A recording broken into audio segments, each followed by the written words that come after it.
নৈহাটির গৈরীপুর অঞ্চলে বিজেপি কর্মীদের বাড়ি ভাঙচুর ও দলীয় কার্যালয়ে অগ্নিসংযোগের ঘটনা পরিদর্শনে রাজ্য সভাপতি। নৈহাটি তৃণমূল কংগ্রেস কর্মী সন্তোষ যাদবের খুনের পরবর্তীকালে নৈহাটি গৌরীপুর অঞ্চলে বেছে বেছে বিজেপি কর্মীদের বাড়ি ভাঙচুরের পাশাপাশি অগ্নিসংযোগ করা হয়। শুধুমাত্র ভাঙচুর নয়, গরিফা সিং ভবনটিকেও আগুন লাগিয়ে দেওয়া হয়। আর এই সিং ভবনটি থেকে গত লোকসভা ও বিধানসভা নির্বাচনে ব্যবহার করেছিল বিজেপি। রবিবার নৈহাটি গৈরীপুর অঞ্চলে বিজেপি কর্মীদের বাড়ির সহ দলীয় কার্যালয় ভাঙচুর অগ্নিসংযোগের ঘটনার পরিদর্শনে আসেন কেন্দ্রীয় মন্ত্রী তথা রাজ্য বিজেপির রাজ্য সভাপতি সুকান্ত মজুমদার।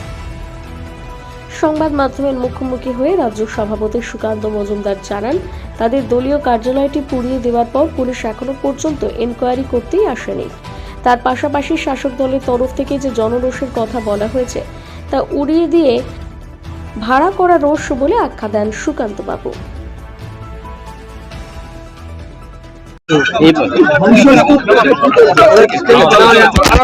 आराम से रहो, आप लोग आराम से रहो, कुछ नहीं होगा।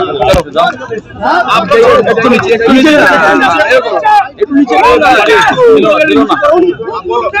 দেখুন, বাড়ি আমরা দুটো বাড়ি দেখলাম, আরো এরকম বহু বাড়িতে ভাঙচুর হয়েছে। যতগুলো পেয়েছে 22খানা বাড়ি ভাঙচুর হয়েছে এবং পার্টি অফিসার কি হাল করেছে আপনারা দেখেছেন। কুরুক্ষেত্রে যুদ্ধ হয়েছে, এখনো পর্যন্ত পুলিশ একবারও আসেনি এখানে। আজকে সুকান্ত মজুমদার এসে সাথে পুলিশ এসছে, কিন্তু পুলিশ এই যে ঘটনা ঘটেছে এর এনকোয়ারি করার জন্য এখনো পর্যন্ত একবারও আসেনি। ভারতবর্ষের সর্ববৃহৎ রাজনৈতিক দল, যাদের 12 কোটি 13 কোটি মেম্বার গোটা দেশে, সেই রাজনৈতিক দলের অফিস, পার্টি অফিস একটা ভোটের সময় নিয়েছিলাম, সেটা ভাঙচুর হলো এবং পশ্চিমবঙ্গের হোম মিনিস্টার মাননীয় মুখ্যমন্ত্রী অপদার্থ মমতা বন্দ্যোপাধ্যায় তিনি তার চেয়ারে বসে আছেন, কিন্তু এখনো তার পুলিশ একবার এসে দেখে পর্যন্ত যায়নি কি হয়েছে।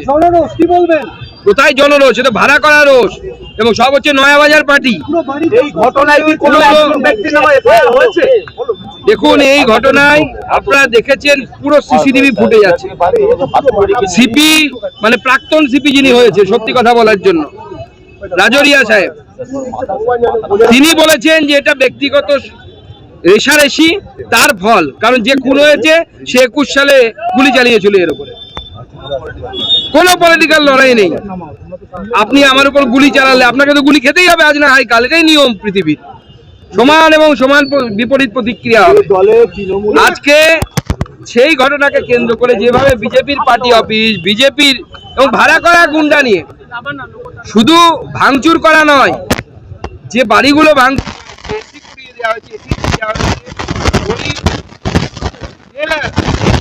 আর মেশিন লুট হয়ে গেছে, কাস্টমারের জামা প্যান্ট লুট হয়ে গেছে। এই কার্যালয় কেন ভাঙচুর করা হলো? তৃণমূল কংগ্রেস চাইছে এই জায়গাটাকে দখল করা। এখানে আমাদের পার্টি অফিস আছে, এটা তৃণমূল কংগ্রেসের সহ্য হচ্ছে না।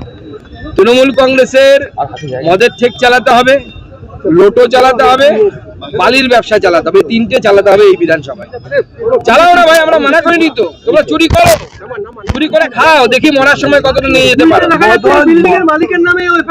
উল্টো বিল্ডিং এর মালিকের নামে এফআইআর করা হয়েছে, যদিও দূর দূর থেকে কোনো কিছু নেই। যারা ভাঙলো তাদের বিরুদ্ধে কোনো এফআইআর এখনো পর্যন্ত হয়নি। খুনের ঘটনাতে কোনোভাবেই যুক্ত নয়, কোনোভাবেই যুক্ত নয়। এবং দেখুন, আগের সিপি পুরো তো ভান্ডা ফোর যাকে বলে সেটা করে দিয়েছে, হাতে হাড়ি ভেঙে দিয়েছে। তো সে তো নিজে বলছে, সে তো পুলিশ অফিসার, সে তো বিজেপির লোক নয় বা তৃণমূলের লোক নয়, সে তো ইনফরমেশন নিয়ে বলেছে, ইন্টেলিজেন্স থেকে নিয়ে বলেছে।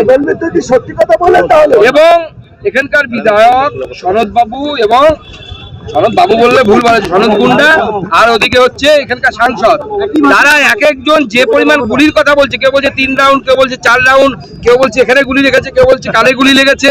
মানে গুলিটা কোথায় লেগেছে সেটা তাকে ঠিক করে বলতে বলুন। মিথ্যে কথা বললে পরে তো একদম ইট দিয়ে থেতলে মারা হয়েছে, কোনো গুলি চলেনি। তৃণমূল কংগ্রেস শুধুমাত্র মিথ্যে কথা বলে বিজেপির কর্মীদেরকে, কারণ এরা জানে মানুষ ভোট দিতে পারলে পরে তৃণমূল কংগ্রেস জিততে পারবে না, ভয়ের বাতাবরণ তৈরি করার চেষ্টা করছে। কারণ 26 আসছে, আমরা ছেড়ে দেবো না, কিন্তু আমরা পরিষ্কার বলে আমরা ছেড়ে দেব না। আমরা বিজেপির কর্মীদের পাশে যেমন দাঁড়াচ্ছি, শেষ দেখে ছাড়বো। আমি সনদ বাবু এবং এখানকার সাংসদ দুজনকেই কিন্তু পরিষ্কার বলে দিচ্ছি, গুন্ডামি করতে আমাদের সাথে আসবেন না। দেখুন গোটা ভারতবর্ষে কতগুলো স্টেট বিজেপি চালায় আপনারা জানেন, সেখানে কিন্তু গুন্ডার কম অভাব নেই। কিন্তু আমাদের এক মুখ্যমন্ত্রী যোগী আদিত্যনাথের ভয়ে গুন্ডারা জেলে ঢুকে যাচ্ছে, নাই পুলিশের সাথে এনকাউন্টারে মরতে হবে সেই ভয়ে।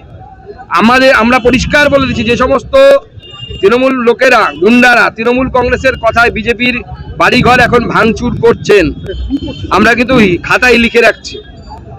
এখন যদি তৃণমূলের হয়ে গুন্ডামি করে বিজেপির কর্মীদের বাড়ি ভাঙচুর করেন, যেদিন সময় আসবে খাতা খুলে নাম বেছে বেছে কিন্তু হিসেব করা হবে। সে আপনার বাড়ি নয়া বাজারে হোক আর যেখানেই হোক, কেউ বাঁচাতে পারবে না। একটাই উদ্দেশ্য, বরং ভয়ের পরিবেশ তৈরি। বাড়িগুলোতে কি ধরনের অমানসিক অত্যাচার চালানো হয়েছে,